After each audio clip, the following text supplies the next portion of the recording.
കർണാടകയിലെ ഭട്കലിൽ 8 പേർ പുഴയിൽ മുങ്ങി മരിച്ചു. ഹൊക്കലു നദിയിൽ കക്ക വാരാനിറങ്ങിയവരാണ് അപകടത്തിൽപ്പെട്ടത്. കാണാതായ 3 പേർക്കായി തെരച്ചിൽ തുടരുന്നു. സജു ചാമക്കാലായിൽ ബംഗളൂരുവിൽ നിന്ന് ചേരുകയാണ് വിവരങ്ങളുമായി.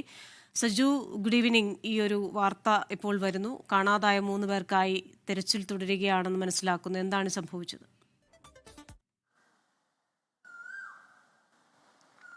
ക്രിസ്ത്യന, ഇപ്പോൾ ഉച്ചയോടുകൂടിയാണ് ഈ ഒരു അപകടം ഉണ്ടായതാണ് ഇപ്പോൾ ഏറ്റവും ഒടുവിൽ നമുക്ക് ലഭിക്കുന്ന വിവരം. ഉത്തര കന്നഡ ജില്ലയിലെ അതായത് ഭട്കൽ എന്ന് പറയുന്ന സ്ഥലത്താണ് ഇത്തരമൊരു അപകടം ഉണ്ടായിരിക്കുന്നത്. ഭട്കലിൽ 8 പേരുടെ മരണമാണ് ഇപ്പോൾ രേഖപ്പെടുത്തിയിരിക്കുന്നത്. കക്ക വാരാനിറങ്ങിയവരാണ് ഈ ഒഴുക്കിൽപ്പെട്ട് മുങ്ങി മരിച്ചു എന്നുള്ള വാർത്ത അല്പസമയം മുൻപ് ഇപ്പോൾ പുറത്തു വന്നിരിക്കുന്നത്. 14 പേരോട് സംഘമായിരുന്നു ഉണ്ടായിരുന്നതിൽ 8 പേരുടെ മരണമാണ് ഇപ്പോൾ നിലവിൽ സ്ഥിരീകരിച്ചിരിക്കുന്നത്. 14 പേരാണ് ഈ മേഖലയിൽ കക്ക വാരാൻ ഇറങ്ങിയെന്നാണ് അവിടെ ഉണ്ടായിരുന്ന ആൾക്കാർ പറയുന്നത്. ഇതിൽ 3 പേരാണ് ഇനിയിപ്പോൾ 3 പേരെയാണ് ഇനിയിപ്പോൾ രക്ഷപ്പെടുത്താനുള്ളത്. ബാക്കിയുള്ളവരെ രക്ഷപ്പെടുത്തിയെന്നുള്ള ഏറ്റവും ഒടുവിൽ നമുക്ക് ലഭിക്കുന്ന വിവരം. മരിച്ചവരെല്ലാം സ്ത്രീകളാണെന്നാണ് ഇപ്പോൾ ഏറ്റവും ഒടുവിലായിട്ട് കന്നഡ മാധ്യമങ്ങൾ റിപ്പോർട്ട് ചെയ്യുന്നത്. ഉത്തര കന്നഡ ജില്ലയിൽ ഉച്ചയോടുകൂടിയാണ് ഈ ഒരു അപകടം ഉണ്ടായിരിക്കുന്നത്. കക്ക വാരാൻ ഇറങ്ങിയ സ്ത്രീകളാണ് ഈ ഒരു അപകടത്തിൽപ്പെട്ടത്. എന്തായാലും 8 പേരുടെ മരണമാണ് ഇപ്പോൾ സ്ഥിരീകരിച്ചിരിക്കുന്നത്. ക്രിസ്റ്റീന, ശരി.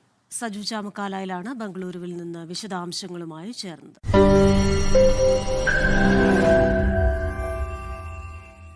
ലോകത്തെവിടെയായാലും ഏത് സമയത്തും 24 വാർത്തകളും ഓഗ്മെന്റഡ് റിയാലിറ്റി പാക്കേജുകളും എക്സ്പ്ലെയിനറുകളും വിശദമായി കാണാൻ ഞങ്ങളുടെ യൂട്യൂബ് ചാനൽ നിങ്ങൾക്ക് സബ്സ്ക്രൈബ് ചെയ്യാം.